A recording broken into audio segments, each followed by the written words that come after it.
Hello everyone, সবাইকে শুভেচ্ছা। আজকে অনেক দিন পর খুব গুরুত্বপূর্ণ কিছু তথ্য নিয়ে তোমাদের সামনে হাজির হয়েছি।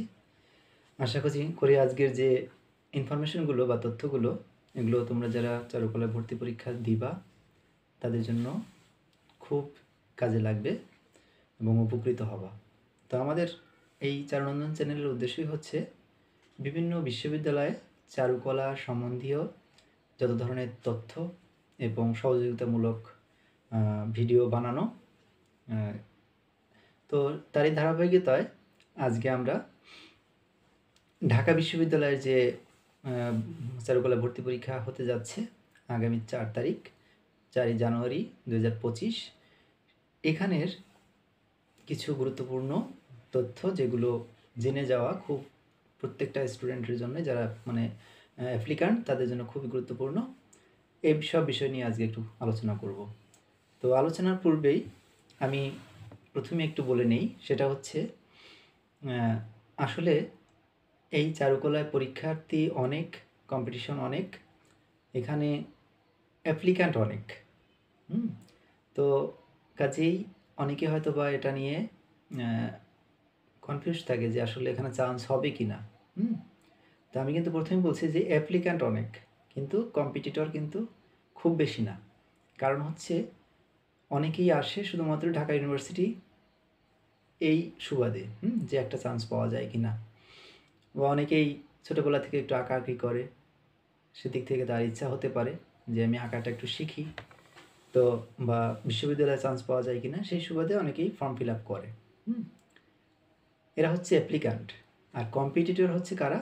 যারা শুরু থেকেই এটাকে টার্গেট করে নেয় এবং থিওরির পাশাপাশি ড্রয়িংটা খুব মনোযোগ দিয়ে শেখে, এর যে টেকনিকগুলো, এর যে বেসিক পার্টসগুলো, সেগুলো ভালো করে জানে।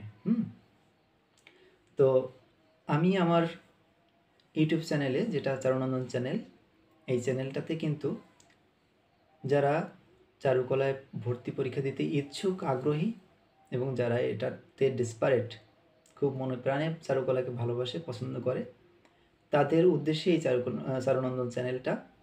এবং সেই উদ্দেশ্যে আমার যে ভিডিওগুলো আছে সেখানে কিন্তু একদম বেসিক থেকে লাইন ড্রয়িং থেকে শুরু করে একদম ফিগার ড্রয়িং পর্যন্ত যতগুলো স্টেপ আছে, আরও অনেক স্টেপ আছে যেগুলো আসলে সব টিউটোরিয়ালে দেওয়া যায় না, যেগুলো হয়তো বা অফলাইন বা অনলাইন ক্লাসে সামনাসামনি বা লাইভে বোঝাতে হয়, কিন্তু আমি সেগুলো রেডি করে আমাদের চ্যানেলে কিন্তু রেখে দিয়েছি। প্লে লিস্টে আছে। আমাদের চ্যানেলে কেউ ঢুকে ভিডিওগুলোতে ক্লিক করে ওখান থেকে যে সিরিয়ালি যে লাইন ড্রয়িং থেকে শুরু করে যে ফিগার ড্রয়িং পর্যন্ত যে টিউটোরিয়ালগুলো আছে, এগুলো যদি কেউ ভালো করে মনোযোগ দিয়ে শোনে এবং দেখে এবং প্র্যাকটিস করে, মূলত প্র্যাকটিসটা ইম্পর্ট্যান্ট, তো তাদের জন্য কিন্তু এই ভর্তি পরীক্ষা সম্পর্কিত যত ধরনের ইনফরমেশন এবং টেকনিকগুলো আছে সেগুলো কিন্তু জানা সম্ভব। তো এবার অনেকেরই হয়তো বা খুঁজতে অসুবিধা হতে পারে। বেসিক্যালি আমি ইউটিউব থেকে আর্ন করার জন্য আসলে ইউটিউব চ্যানেলটা খুলিনি, যে অনেকের উদ্দেশ্য হয়তো এরকম থাকে, বাট আমি চেয়েছিলাম যে এই চ্যানেলটার মাধ্যমে বাংলাদেশে বা বিভিন্ন জায়গার যে সকল প্রান্তিক স্টুডেন্ট আছে, যারা আসলে সব ধরনের এই নোটিশ বা তথ্যগুলো জানে না, ভর্তি পরীক্ষার বা টেকনিকগুলো ড্রয়িংয়ের জানে না, তারা যাতে সহজেই এই আঁকাআঁকিটা করতে পারে এবং চারুকলায় ভর্তি পরীক্ষা দেওয়ার মতন নিজেকে যোগ্য তৈরি করতে পারে, এই উদ্দেশ্যে করা। তো এখানে টেনশনের কিছুই নেই যে আসলে কোচিং করতেই হবে বা ওয়ার্কশপ করতেই হবে। যদি কেউ এটা নিয়ে খুব মনে প্রাণে স্টাডি করে, সময় নিয়ে রেগুলারলি, তাহলে কিন্তু এই টিউটোরিয়ালগুলো দেখে কিন্তু সব ধরনের প্রিপারেশান নেওয়া সম্ভব। কিন্তু সমস্যাটা হয় এখানেই যে রেগুলারিটি মেনটেন হয় না। একটা ওয়ার্কশপ বা একটা কোচিংয়ে যখন কোনো স্টুডেন্ট ভর্তি হয় তখন একটা প্রেশার থাকে, তার মডেল টেস্টগুলো থাকে, তার ড্রয়িংয়ের হোমওয়ার্কগুলো থাকে, যে কারণে এইটার এফেক্টটা একটু বেশি পড়ে এবং এটার একটু ফ্রুটফুল হয়। তো যাই হোক, আমরা আমাদের ভর্তি পরীক্ষার যেহেতু বিভিন্ন তথ্য নিয়ে আজকের ভিডিওটা, কাজে আমি এগুলো জানাবো। প্রথমে আমরা সেই টপিকগুলো নিয়ে একটু আলোচনা করে নিই। তো আমাদের ঢাকা বিশ্ববিদ্যালয়ের চারুকলা ভর্তি পরীক্ষা 2025, এটা কিন্তু 2025 সালের জানুয়ারি মাসের 4 তারিখ অনুষ্ঠিত হবে। এবং তোমরা জানো অনেকেই যারা এটাতে আগ্রহী এবং অনেকেই অথবা ইনফরমেশন অনেকেই গ্যাদার করছো, বাট আমি তোমাদের সুবিধার্থে জানিয়ে দিচ্ছি, কারণ আমি অনেক আগেই এটা নিয়ে ভিডিও করতে পারতাম, কিন্তু আমি আরেকটু অ্যাসিওর হয়ে তোমাদের জানানোর চেষ্টা করছি, তোমাদের জন্য ইজি হবে। সেটা হচ্ছে এবার কিন্তু অন্যান্য বছরের মতো না, কিছুটা চেঞ্জ এনেছে। যেমন অন্যান্য বছরগুলোতে যেমন ড্রয়িং পরীক্ষা আর থিওরি পরীক্ষা অন্য দিনে হতো, আগে থিওরি পরীক্ষা হতো, তারপরে একটা গ্যাপ দিয়ে ওই থিওরি পরীক্ষা যারা পাশ করতো তাদেরকে ড্রয়িং পরীক্ষার সুযোগ দেওয়া হতো। এবার কিন্তু সেই সুযোগটা নাই। এবার থিওরি এবং ড্রয়িং পরীক্ষাটা কিন্তু একই দিন অনুষ্ঠিত হবে, একই সময়ে, একই প্রশ্নে। খুব মজার একটা জিনিস হচ্ছে কি, এখন কিন্তু আমরা মোটামুটি একটা ধারণা করতে পারি কী ধরনের প্রশ্ন হতে পারে। তো এইখানে আমাদের কিছু নোটস আছে, সেটা হচ্ছে যেমন 4 তারিখ হচ্ছে পরীক্ষা, এবং এখানে পরীক্ষাটা অনুষ্ঠিত হবে কোথায় আমরা যদি একটু পড়ে শোনাই ভালো করে। ভর্তি পরীক্ষা কেবলমাত্র ঢাকা বিশ্ববিদ্যালয় কেন্দ্রে অনুষ্ঠিত হবে। আগে যেরকম বিভিন্ন জায়গা থেকে পরীক্ষা দেওয়ার সুযোগ ছিল, সেই সুযোগটা কিন্তু এখন আর নেই। এটা যে পরিবর্তন হবে না বা হতে পারে না এমনটা কিন্তু না, বাট এখনও পর্যন্ত লেটেস্ট নিউজ যেটা বা আপডেট ইনফরমেশন যেটা, সেটা তোমাদের সঙ্গে শেয়ার করছি। পরবর্তীতে যদি কখনো চেঞ্জ হয় সেটাও আমি জানিয়ে দিব, কিন্তু আপাতত আমাদের লেটেস্ট নিউজ এটাই যে ঢাকা বিশ্ববিদ্যালয়ের কেন্দ্রে অনুষ্ঠিত হবে ভর্তি পরীক্ষাটা। আমাদের ওখানে গিয়ে পরীক্ষায় পার্টিসিপেট করতে হবে। তো দ্বিতীয়টা কি, ভর্তি পরীক্ষা সাধারণ জ্ঞান ও অঙ্কন দুটি অংশে বিভক্ত, এটা তো আমরা জানি সবাই। সাধারণ জ্ঞানে বা এমসিকিউ ও অঙ্কন ড্রয়িং পরীক্ষা একসঙ্গে অনুষ্ঠিত হবে। এবার মার্ক ডিস্ট্রিবিউশনটা কিন্তু আগের মতোই আছে। সেটা কীরকম, সাধারণ জ্ঞানে 40 মার্ক এবং ড্রয়িংয়ে হচ্ছে 60 মার্ক, এই টোটাল হচ্ছে 100। সাধারণ জ্ঞান পরীক্ষা এমসিকিউ পদ্ধতিতে সম্পন্ন হয়, মানে লিখিত না, এমসিকিউ। পরীক্ষার মাধ্যমিক ও উচ্চ মাধ্যমিক পর্যায়ে পঠিত বাংলা ও ইংরেজি সহ চারুকলার বিভিন্ন বিভাগ সম্পর্কিত বা বিষয়ভিত্তিক প্রশ্ন এবং শিল্প সাহিত্য সংস্কৃতি ইতিহাস ঐতিহ্য সমসাময়িক ঘটনাবলী বিষয়ে প্রশ্ন থাকবে। এবং অঙ্কন পরীক্ষায় হিউম্যান ফিগার ড্রয়িংয়ের প্রশ্ন থাকবে। এখানে আরেকটা খুব গুরুত্বপূর্ণ পয়েন্ট আছে, সেটা হচ্ছে হিউম্যান ফিগার ড্রয়িং, মানে মানুষের কোনো একটা অবয়ব অঙ্কন। এখানে কিন্তু একটা ব্র্যাকেটে আছে মানুষের বিভিন্ন দেহভঙ্গির ফটোগ্রাফ। তার মানে কি লাইভ ফিগার ড্রয়িং কিন্তু আর হচ্ছে না। এটা তোমরা যারা মানে প্রাইমারি লেভেলের বা যারা স্টাডিটা অত বেশি পোক্ত করতে পারোনি তাদের জন্য কিন্তু ইজি। কারণ লাইভ কোনো একটা মানুষকে মডেল হিসেবে দাঁড় করিয়ে রাখা, ওটাকে দেখে দেখে আঁকাটা বেশ কঠিন।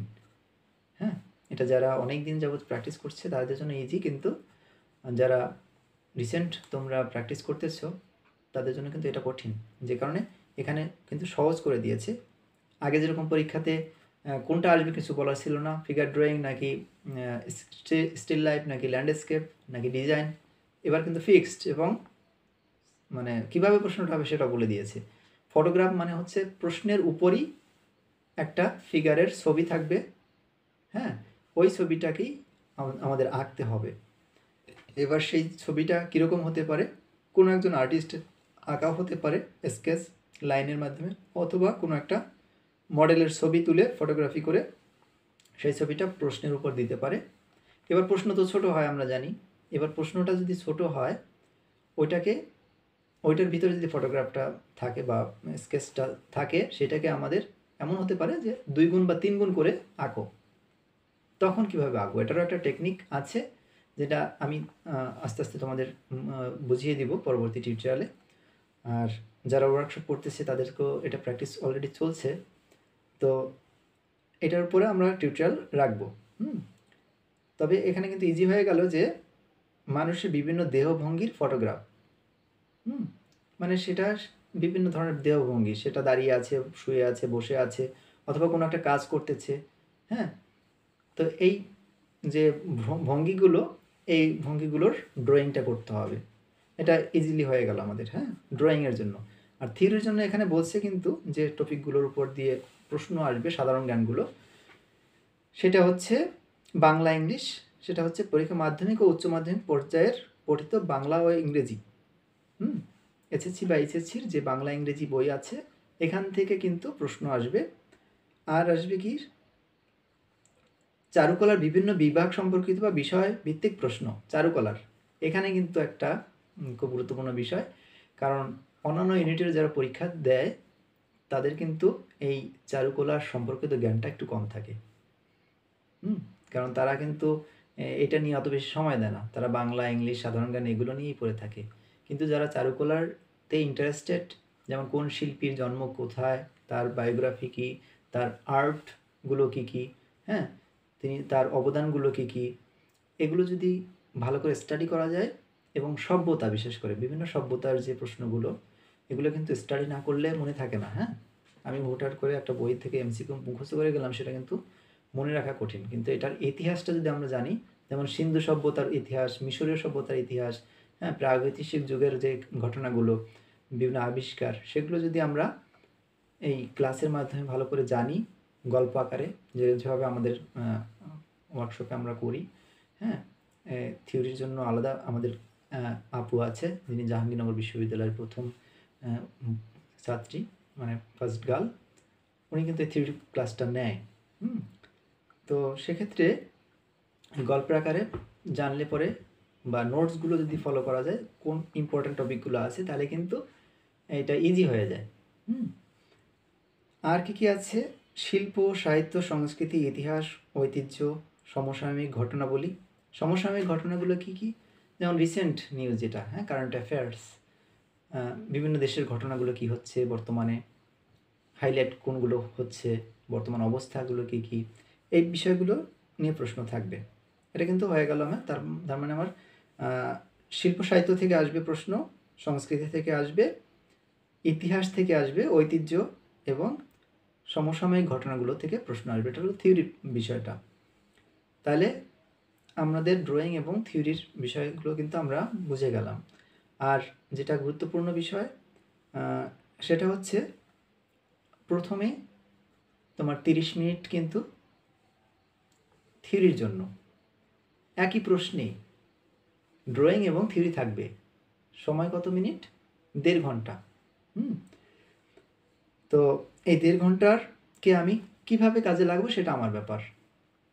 ঠিক আছে, আমরা একটু ভালো করে আগে পড়ে নিই, তারপর এটা নিয়ে আলোচনা করবো, তাহলে বুঝতে ইজি হবে। ভর্তি পরীক্ষার নির্ধারিত সর্বমোট সময় 1 ঘন্টা 30 মিনিট, সাধারণ জ্ঞান 30 মিনিট, অঙ্কন পরীক্ষা 1 ঘন্টা। এরপরে আমাদের কি কি করতে হবে সেটা আমরা একটু জেনে নিই, ভালো করে মনোযোগ দিয়ে শুনতে হবে, নাহলে কিন্তু মিসিং হয়ে যেতে পারে।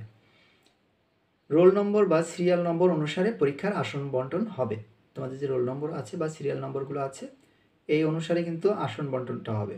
যথাসময়ে ওয়েবসাইটে আসন বন্টন তালিকা প্রকাশ করা হবে, মানে পরীক্ষার দেখা যায় 2-3 দিন আগে বা 2-1 দিন আগে এটা কিন্তু পাবলিশ করে। তো যথাসময়ে ওয়েবসাইটে আসন বন্টন তালিকা বা সিট প্ল্যান তালিকাটা প্রকাশ করা হবে। প্রবেশপত্র সঙ্গে না থাকলে পরীক্ষার্থী ভর্তি পরীক্ষা অংশগ্রহণ করতে পারবে না। তার মানে তোমাদের অ্যাডমিট কার্ডটা কিন্তু খুব ইম্পর্ট্যান্ট, এটা কিন্তু সাথে নিয়ে আসতে হবে। পরীক্ষার্থীকে পরীক্ষা শুরুর 30 মিনিট পূর্বে পরীক্ষার হলে নির্ধারিত আসন গ্রহণ করতে হবে। তোমরা আগেই সিট প্ল্যানটা জেনে নেবা যে কোথায় সিট পড়লো, এরপরে পরীক্ষার 30 মিনিট আগেই গেটে গিয়ে দাঁড়িয়ে পড়বা, আমরা যেভাবে করতাম। তো 30 মিনিট আগেই গেট খুলে দিবে। তো তোমরা সাথে একটা পানির বোতল নিতে পারো সর্বোচ্চ, আর অ্যাডমিট কার্ড, আর কিছুই লাগবে না। আর হচ্ছে তোমার প্রয়োজনীয় যে উপকরণগুলো ড্রয়িংয়ের জন্য। তো ভর্তি পরীক্ষা আগামী 4 জানুয়ারি 2025 শনিবার সকাল 11টা থেকে 11টা 30 মিনিট পর্যন্ত হচ্ছে সাধারণ পরীক্ষা, এবং 11টা 30 থেকে 12টা 30 পর্যন্ত অঙ্কন পরীক্ষা অনুষ্ঠিত হবে। তো 11টা থেকে 12টা 30 এই টাইমটাতে এই আমাদের টোটাল পরীক্ষাটা হবে। তবে কোনো পরীক্ষার্থী সাধারণ জ্ঞান বা এমসিকিউ পরীক্ষা নির্ধারিত সময়ের পূর্বে শেষ করতে পারলে অঙ্কন পরীক্ষা শুরু করতে পারবে। তার মানে এখানে কিন্তু একটা টেকনিক আছে, যারা থিওরি পরীক্ষাটা দ্রুত করতে পারবা তারা কিন্তু ড্রয়িংয়ের জন্য ওই শুধুমাত্র 1 ঘন্টা না, আরও বেশি সময় তোমরা পাবা। মনে করো 30 মিনিটের আগেই তোমার 40টা কোশ্চেন তোমার 20 মিনিটে হয়ে গেল। এবার তুমি 10 মিনিট এখান থেকে বাঁচালা। হ্যাঁ, এই 10 মিনিট আগে কিন্তু তুমি ড্রয়িং পরীক্ষাটা শুরু করতে পারবা। তার মানে তুমি ড্রয়িংয়ে 1 ঘন্টা 10 মিনিট সময় পেয়ে গেলা। 10 মিনিটে যদি ড্রয়িংকে মানে খসড়াটা করে নাও, তারপরে 1 ঘন্টা তুমি ডিটেইলিং করতে পারবা। তো এখানে কোনো ধরাবাঁধা নিয়ম নেই যে তুমি একদম 30 মিনিট পরেই তোমাকে ড্রয়িং পরীক্ষা শুরু করতে হবে। অঙ্কন পরীক্ষার জন্য শুধুমাত্র কাগজ সরবরাহ করা হবে। তার মানে ইউনিভার্সিটি থেকে তোমাকে একটা কোয়ার্টার সাইজের কাগজ ডেলিভার করবে বা সার্ভ করবে। কোয়ার্টার সাইজ তো তোমরা জানো, ঠিক ওইরকম একটা পেজ। এটা সাধারণত কার্টিস পেপার হয় ড্রয়িংয়ের জন্য যেহেতু, এবং এটাতে একটা সিলও থাকবে ঢাকা ইউনিভার্সিটির। তোমাদের সেখানে ইন্ডিকেট করা থাকবে তুমি কোন পেজে ড্রয়িং করবা, তুমি সেই পেজে ড্রয়িং করবা। হ্যাঁ, শুধুমাত্র একটা পেপার। আর সাথে কী কী নিবা? অনেকগুলো পেন্সিল শার্প করে নিতে পারো, কারণ ডিটেলিংয়ের সময় তোমার আবার আলাদা করে পেন্সিল শার্প করা লাগবে না। এটা নিয়ে কিন্তু আমাদের ভিডিওগুলোতে আছে কী কী নিয়ে যেতে হয়, হ্যাঁ, কোথায় এগুলো পাওয়া যাবে নিউ মার্কেটের, বা যারা ঢাকার বাইরে আছে তোমরা কীভাবে পেতে পারো, আর হচ্ছে করণীয় কী কী। তারপর আমি তোমাদেরকে একটা সহজ আজকের এই ভিডিওর মাধ্যমে বোঝাতে যাচ্ছি। তো আশা করি তোমাদের এটা কাজে লাগবে। আর কি কি আছে দেখো, অন্যান্য সরঞ্জামাদি যেমন পেন্সিল, ইরেজার, কলম এবং ক্লিপবোর্ড, যা যা লাগে তোমার আর কি। এখানে অনেকেরই কিন্তু একটা কনফিউশন থাকে যে ইরেজার, স্কেল এগুলো ব্যবহার করতে দেবে কি না। এটা এক একটা রুমে তোমাদের যেমন সিট পড়ে, অনেক স্টুডেন্ট তো, যে রুমে কোনো একটা তোমার সিট প্ল্যানটা হলো, সেই রুমে টিচার চাইলে তোমাকে ওগুলা ব্যবহার করতে দিতেও পারে। আবার আগের দিনের যে টিচাররা আছেন ওনারা সাধারণত ইরেজার এবং স্কেলটা ব্যবহার করতে দেয় না। আর যারা একটু স্কিল ড্রয়িংয়ে, তাদের ইরেজার বা স্কেল লাগে না, কারণ আমরা প্রথমেই ভার্টিক্যাল লাইন, হরিজন্টাল লাইন এগুলো প্র্যাকটিস করে আসি, এবং লাইনগুলো কীভাবে দিতে হয় আমাদের জানা, কাজেই মুছতেও হয় না আমাদের, আর স্কেল ধরে সোজা টানও দিতে হয় না। তবে স্কেল ব্যবহার করলে যেরকম একটা ডট লাইন পরে, সেই ডট লাইনটা একটু ডিস্টার্ব করে ড্রয়িংয়ে, যেটাতে বোঝা যায় এই অ্যামেচার, এ স্কিলফুল না, অনেকটা পারদর্শী না। পারদর্শী হলে এই স্কেল ব্যবহার করতো না। এখানে কিন্তু কিছুটা মার্ক ড্যামেজ করতে পারে। আর ইরেজার দিয়ে আমরা যখন মুছি তখন কিন্তু ওই পেপারের ফাইবারগুলো উঠে যায়। তো তখন কি হয়, এই কালো বিভিন্ন ধরনের গ্রাফাইট বা পেন্সিলের যে কালোটা, এটা লেগে যায়, আর উঠানো যায় না, নোংরা হয়ে যায়। এই জন্য আমরা অনেক সময় বলি যে ইরেজার ব্যবহার করা যাবে না। তার মানে তোমাদের ড্রয়িং পরীক্ষাটা কিন্তু ওখানে লেখা থাকে লাইনের মাধ্যমে ফিগার ড্রয়িং অঙ্কন করো। তার মানে আমি যদি ইরেজার দিয়ে মুছি তখন ওই লাইনটা ব্রেক হয়ে যায়, লাইনটা আর লাইন থাকে না। হ্যাঁ, তো এর জন্য ইরেজার ব্যবহারটা না করতে পারলে ভালো হয়। তো দেখো আমার ভিডিওগুলো একটু লং হয়, কিন্তু তোমাদের বোঝানোর জন্য, কারণ সবার বোঝার ক্ষমতা কিন্তু একরকম না। অনেকেই আছে যারা সহজে বুঝতে পারে না, তাদের জন্য আমার একটু বারবার বুঝিয়ে কথাগুলো বলতে হয়। আশা করি তোমরা বিরক্ত হবে না, আর যাদের এখান থেকে উপকৃত হবে, এটাই আমার মানে সার্থকতা। তো এরপরে আমরা কী কী আছে সেটা একটু দেখে নেই। পরীক্ষার্থীর সঙ্গে নিয়ে আসতে হবে। পরীক্ষার হলে পরীক্ষার্থী কোনো অবস্থাতেই মোবাইল ফোন আনা যাবে না, বা বই, কাগজপত্র, bag, calculator, camera, tab, ATM card সহ কোনো প্রকার ইলেকট্রনিক ডিভাইস ও ডিভাইস সহ সম্বলিত কলম, ঘড়ি, চশমা। আমরা জানি বর্তমানে কিন্তু ঘড়ি, চশমা, কলম এগুলোর মধ্যেও ডিভাইস করা থাকে, ইনক্লুড করা থাকে। এটা ব্যবহার করা যাবে না, ইয়ারফোন ব্যবহার করা যাবে না, ইত্যাদি নিয়ে প্রবেশ করতে পারবে না।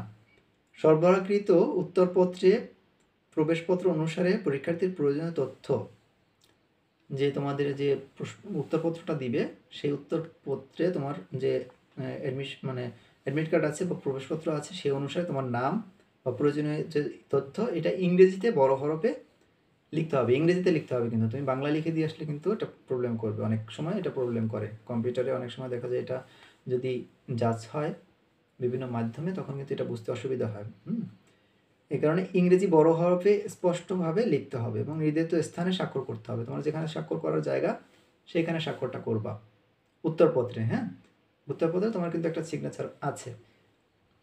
হাজিরা ফর্দে নির্ধারিত স্থানে স্বাক্ষর করতে হবে। তোমাদের একটা পরীক্ষা শুরু হওয়ার পরে একটা অ্যাটেন্ডেন্স শিট আসবে যে তুমি পরীক্ষা দিলা কিনা। এটা কিন্তু ইম্পর্ট্যান্ট। তুমি পরীক্ষা দিয়েছো, অনেক সময় দেখা যায় তোমার খাতা খুঁজে পাওয়া যাচ্ছে না, তুমি কিন্তু তোমার পরীক্ষা দিয়েছো, সেক্ষেত্রে কর্তৃপক্ষ দায়ী থাকে। কিন্তু তোমার অ্যাটেন্ডেন্স শিটে যদি তোমার নামই না থাকে, তোমার খাতা কী হলো না হলো ওটা কিন্তু অনেক সময় দেখা যায় না। তো হাজিরা ফর্দে নির্দিষ্ট স্থানে তোমার অ্যাটেন্ডেন্স শিটে তোমার স্বাক্ষরটা করতে হবে। সাধারণত পরীক্ষার প্রতি ভুল উত্তরের জন্য 0.25 নম্বর কাটা যাবে। তার মানে তুমি একটা ভুল উত্তর দিলে পরে কিন্তু 0.25 কেটে যাবে।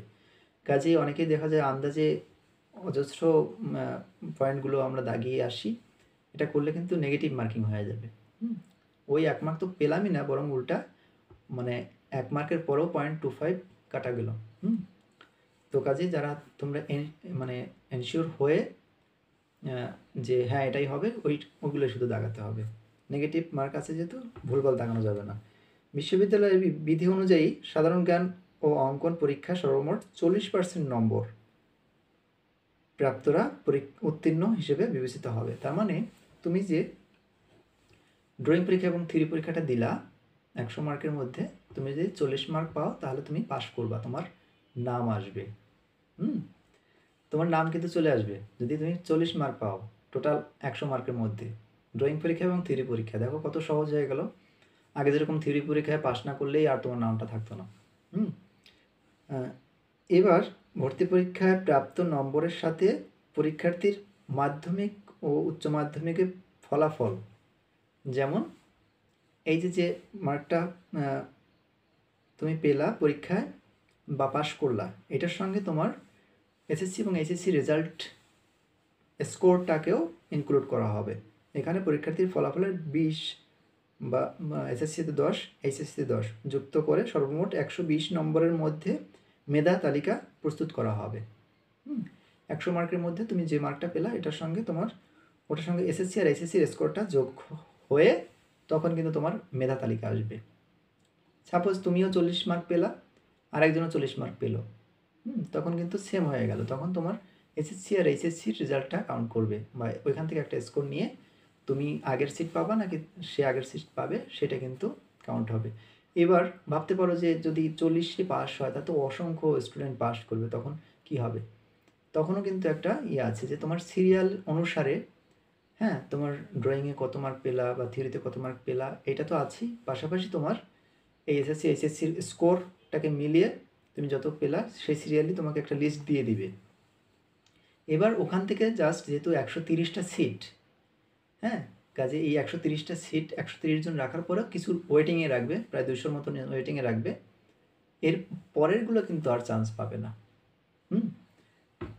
তো টোটালটা মিলে এভাবে স্কোরটা বা মার্কশিটটা রেডি করা হবে। ঢাকা বিশ্ববিদ্যালয়ের ওয়েবসাইট থেকে ভর্তি পরীক্ষার ফল ও পরবর্তী করণীয় সম্পর্কে অবহিত হওয়া যাবে। তার মানে ঢাকা বিশ্ববিদ্যালয়ের ওয়েবসাইটে তুমি গেলে পরে এই ইনফরমেশনগুলো তুমি পরীক্ষার রেজাল্টটা তুমি পেয়ে যাবা। ঠিক আছে? তো আশা করি তোমরা এই জিনিসগুলো সহজে বুঝতে পারছো আজকের ভিডিওর মাধ্যমে। তারপরে যদি তোমাদের কিছু জানার থাকে তোমরা কমেন্ট করবা আমাদের এই ভিডিওর কমেন্ট বক্সে, আমরা চেষ্টা করবো সেটার অ্যান্সার করার। আর কোনো বিষয়ে দেখি বলার আছে কি না, কারণ আমি তো সবসময় রেগুলার ভিডিও দিতে পারি না সময় স্বল্পতার কারণে। কাজেই যতদূর সম্ভব তোমাদের বোঝানোর চেষ্টা করব। ভিডিওটা একটু লেন্থ হতে পারে, বাট তোমরা একটু মনোযোগ দিয়ে শুনবা, তাহলে অনেক উপকৃত হবা।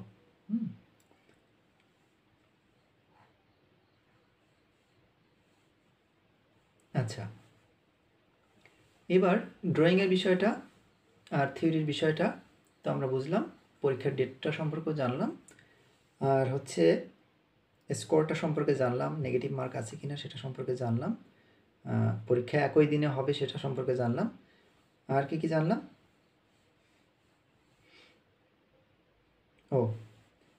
অনেকেই প্রশ্ন করে যে থিওরি বিষয়টা নিয়ে, হ্যাঁ, থিওরি বিষয়টা কোন বই ফলো করব? আসলে সবার মানে এরকম অনেকেই তো হোয়াটসঅ্যাপে মেসেজ করে বা মেসেঞ্জারে আমাদের চারুনন্দন যে পেজগুলো আছে বা ইনবক্স বা ফেসবুক আইডি আছে ওখানে মেসেজ দিয়ে অনেকেই জিজ্ঞেস করে একই প্রশ্ন। তোমরা একটু কমেন্টগুলো শেয়ার করবা বা ওটা একটু দেখবা যে আমরা কোনটা রিপ্লাই দিলাম সেই অনুসারে তোমরা একটু যাচাই বাছাই করে নিবা, হ্যাঁ। আর আমাদের যে চ্যানেলগুলোতে চ্যানেলের যে ভিডিওগুলো আছে এখানে কিন্তু ধারাবাহিকভাবে ভিডিও দেওয়া আছে, কাজেই আমার এই যে প্রত্যেক দিন নতুন নতুন ভিডিও বানাতেই হবে এমনটা না। আমি সাজেস্ট করব তোমাদের, তোমরা আমাদের চ্যানেলের ভিডিওগুলো দেখো ভালো করে, তাহলে এখান থেকে ভালো একটা ধারণা পেয়ে যাবা। আর থিওরি বিষয়টা কিন্তু এবার খুবই ইম্পর্ট্যান্ট, কারণ থিওরিতে তুমি যদি ভালো মার্ক পেয়ে এগিয়ে থাকো তাহলে ড্রয়িংটা থেকেও তুমি কিন্তু এগিয়ে থাকবা। আর ড্রয়িংয়ের জন্য যেহেতু ফিগার ড্রয়িং ফিক্সড করা এবং ফটোগ্রাফ বেস, কাজেই এটাও বেশি করে স্টাডি করতে হবে, একদিনে কিন্তু এটা হয় না। আর ভিডিও দেখে দেখে তোমাদের বুঝতে অসুবিধা হলে তোমরা কমেন্ট করতে পারো বা আমাদের সঙ্গে শেয়ার করতে পারো। আর আলটিমেটলি যে জিনিসটা আমাদের করতে হবে সেটা হচ্ছে প্র্যাকটিস, রেগুলার প্র্যাকটিস। তো এই ঢাকা বিশ্ববিদ্যালয় মানে হচ্ছে একটা বিশাল প্রিশিয়াস জায়গা, এটা তোমার চান্স পাওয়াটা একটা ভাগ্য। আমরাও বলি অনেক সময়, যারা ওভার কনফিডেন্ট তারা অনেক সময় বলে যে এটা কোনো ব্যাপারই না, কিন্তু আমি তো এটার প্রত্যক্ষদর্শী, কারণ আমার একটা মাত্র ফর্ম কিনেছিলাম যে আমাকে এখানে চান্স পেতেই হবে। আমাদের সময় আবার 2 বছর সুযোগ ছিল, প্রথম বছরে আমার ওয়েটিংয়ে ছিল, কিন্তু দ্বিতীয় বছর কিন্তু আমার ওই শুধুমাত্র এমন একটা টার্গেট ছিল যে আমি একটাই ফর্ম কিনবো এবং আমার হতেই হবে, না হলে আমি এখানে পড়াশোনাই করবো না, এরকম একটা অবস্থাটা, অনেকটা পাগলাটে টাইপের। তো সেক্ষেত্রে প্র্যাকটিসটা খুব ইম্পর্ট্যান্ট এবং যেটা তোমাকে অনেক বেশি আত্মবিশ্বাসী বা কনফিডেন্টশিয়াল করে ফেলবে, হ্যাঁ, সেলফ কনফিডেন্ট করবে। তো এর জন্য তোমার ড্রয়িং এবং থিওরি রেগুলার প্র্যাকটিস করতে হবে। তো ঢাকা বিশ্ববিদ্যালয়ে চান্স পাওয়াটা যেহেতু আমাদের একটা বিশাল একটা স্বপ্ন, কাজেই তোমরা চাইলে আমাদের যে ওয়ার্কশপ আছে এই ওয়ার্কশপে আমরা একটা আয়োজন করছি শুধুমাত্র মডেল টেস্টের উপর। তো ঢাকা বিশ্ববিদ্যালয়ের পরীক্ষার যে ধারাবাহিকতা, সেই ধারাবাহিকতায় কিন্তু আমরা এই মডেল টেস্টটা নিব। 10টা মডেল টেস্ট দেওয়ার সুযোগ পাবে একজন স্টুডেন্ট। আর হচ্ছে আমার ফুল ফিগার ড্রয়িংয়ের 3টা ড্রয়িং ক্লাস পাবে, ঠিক আছে। যারা এখানে জয়েন করতে চাও, ভর্তি হতে চাও, আমাদের কমেন্টে কমেন্ট করতে পারো, অথবা আমাদের পেজ আছে সেখানে নক দিতে পারো। আর আমার হোয়াটসঅ্যাপ নাম্বারও তোমরা নক দিতে পারো, তবে অবশ্যই এটা পেইড, হ্যাঁ, কারণ আমরা যে সময়টা দিচ্ছি এখানে অনেকজন আমরা এটার সঙ্গে শ্রমও দিচ্ছি, হ্যাঁ। আমার সঙ্গে আরও 2জন তারা থিওরি নিয়ে প্রশ্ন রেডি করে, ক্লাস নেয়, হ্যাঁ। তারপর ড্রয়িং ক্লাসটা একটু লেন্দি হবে, একদম খুঁটিনাটি, কারো কোনো প্রবলেম থাকলে সেটা নিয়েও আলোচনা করা হবে। বিশ্ববিদ্যালয় পরীক্ষাটা প্রশ্নটা কীরকম হতে পারে সেটার একটা রেফারেন্স বা ডেমো আমরা দিব, কোন ধরনের প্রশ্ন হতে পারে, একদম সেম ঢাকা বিশ্ববিদ্যালয় অনুকরণে আমাদের মডেল টেস্টটা নেওয়া হবে। 10টা মডেল টেস্ট এবং 3টা ড্রয়িং ক্লাস। এটা হবে আমাদের মেসেঞ্জার গ্রুপে, মানে মডেল টেস্টটা হবে থিওরিটা, আর হচ্ছে গুগল মিটের মাধ্যমে আমরা লাইভ ড্রয়িংটা আমরা শিখে নেব, খুঁটিনাটি যে প্রবলেমগুলো আছে। চাইলে তোমাদের ড্রয়িংগুলো আমরা শেয়ার করব যে কার ড্রয়িংয়ে কীরকম প্রবলেমগুলো আছে। তো তোমরা চাইলে এই ওয়ার্কশপে জয়েন করতে পারো, কারণ আমাদের হাতে খুব সময় কম। একটা ইউনিভার্সিটিতে চান্স পাওয়া এটা একটা বিশাল ব্যাপার, যদিও এটাকে আমরা অনেকের সময় বুঝতে পারি না, পরে চান্স না পেলে বুঝতে পারি যে আমার কিছু হলো না। তো যাই হোক, আমরা যতক্ষণ পর্যন্ত আমাদের চেষ্টা চালিয়ে যাব, আশা রাখবো যে আমাদের চান্স হবে। তোমরা যারা ভালো করতে চাও তারা আমাদের ওয়ার্কশপে জয়েন করতে পারো, হ্যাঁ, মডেল টেস্টে জয়েন করতে পারো। তোমাদের কোনো কিছু জানার থাকলে বা কিছু বলার থাকলে তোমরা কমেন্ট বক্সে কমেন্ট করতে পারো। আশা করি আজকের ভিডিও থেকে তোমরা অনেক ইনফরমেশন পেয়ে গেলা। এটা যদি তোমাদের কোনো কাজে লাগে, তোমরা যদি চান্স পাও, কৃতজ্ঞতা স্বরূপ তোমরা অবশ্যই একটু আমাদের সঙ্গে থাকবা, চারুনন্দন চ্যানেলের সঙ্গে থাকবা, এটাকে ভালোবাসবা। এতটুকুই আমার প্রাপ্তি। তোমাদের সবাইকে ধন্যবাদ। পরবর্তীতে অন্য আরেকটা নতুন ভিডিও নিয়ে আসবো। আশা করি সেটাও তোমাদের কাজে লাগবে। Thank you so much.